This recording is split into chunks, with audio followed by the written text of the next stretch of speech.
ফজরের নামাজ কাজা হয়ে গেলে আপনি কখন আদায় করবেন? এটা কি যখন টের পাবেন তখনই পড়বেন, নাকি জহরের সময় পড়বেন, নাকি পরের দিন ফজরের নামাজের সময় আপনাকে পড়তে হবে? এবং যদি আপনি কাজা আদায় করেন তাহলে তখন সুন্নত সহ পড়বেন, নাকি সুন্নত বাদে শুধু ফরজ নামাজ পড়বেন? এই প্রশ্নটা আমাদেরকে সবচাইতে বেশি করা হয়। আমরা জানি পবিত্র কোরআন সূরা নিসার 103 নম্বর আয়াতের শেষের অংশে আল্লাহ পাক বলছেন, ইন্নাস সালাতা কানাত আলাল মুমিনিনা কিতাবাম মাওকুতা। আমি আল্লাহ তোমাদেরকে নির্দিষ্ট সময়েই নামাজকে ফরজ করেছি। নামাজ নির্দিষ্ট সময়ে ফরজ, কিন্তু আপনি নির্দিষ্ট সময় যদি না পড়তে পারেন কোনো জরুরতের ক্ষেত্রে, তাহলে আপনি কি করবেন? যেমন আমরা জানি ফজরের নামাজটা কখন পড়তে হয়? সুবহে সাদিক থেকে সূর্য উদয় পর্যন্ত, এটুকু ফজরের নামাজের সময়। এর পরবর্তীতে পড়তে গেলে আপনার কাজা পড়তে হবে। আমরা জানি নবীজি সাল্লাল্লাহু আলাইহি ওয়াসাল্লাম বলেছেন, তিনটা সময়ে নামাজ পড়া আল্লাহ পাক হারাম করে দিয়েছেন। 1 নম্বর সূর্য উদয়ের সময়, 2 নম্বর সূর্য যখন একেবারে ঠিক মাথার উপরে থাকে, হেলে যতক্ষণ না যায়, এবং 3 নম্বরের সূর্য অস্ত যাওয়ার সময়। এই তিনটা সময় নামাজ পড়া যায় না। এবং রাসূল সাল্লাল্লাহু আলাইহি ওয়াসাল্লাম বলে দিয়েছেন যে যদি ঘুমের কারণে অথবা যে কোনো বেখিয়ালি হয়ে যদি নামাজটা তোমার ছুটে যায়, নামাজটা যদি জাস্ট টাইমে না পড়তে পারো, তাহলে যখন তোমার স্মরণ হবে ঠিক তখনই তুমি নামাজটা আদায় করে নেবে। তোমার ফজরের নামাজ কাজা হয়ে গেছে, তুমি ঘুমের কারণে টের পাও নাই, 8টা বেজে গেছে, 9টা বেজে গেছে, এখন তুমি জোহরের নামাজের জন্য অপেক্ষা করবে না।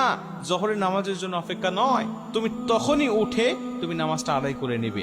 এখন তুমি নামাজটা কিভাবে পড়বে? 2 রাকাত সুন্নত সহ নাকি শুধু ফরজ পড়বে?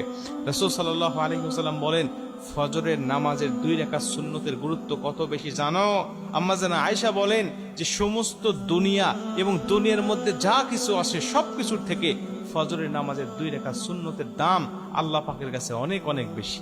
এবং নবীজি অন্য একটা হাদিসের মধ্যে বলেন যে তোমাদের ঘোড়া যদি ছুটেও যায়, তোমাদের ঘোড়া যদি চলেও যায়, তারপরেও তোমরা 2 রাকাত নামাজ ছেড়ে দিও না। এই 2 রাকাত সুন্নত নামাজটা তোমরা আদায় করবে। এই হাদিস থেকে বোঝা যায় ফজরের নামাজের গুরুত্ব অনেক অনেক বেশি।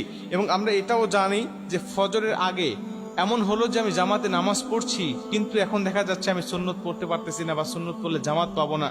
তখন আপনি কি করবেন? তখন আপনি ফজরের নামাজটা আদায় করবেন, কিন্তু সুন্নতটা কিন্তু পরবর্তীতে আপনি পড়তে পারবেন না, বা আপনার জন্য মাফ হয়ে যায় নাই। আপনি সূর্য উদয়ের পরে যখন হলুদ আভাটা কেটে যাবে, আপনি তখন কিন্তু সুন্নত 2 রাকাত আপনাকে আদায় করতে হবে।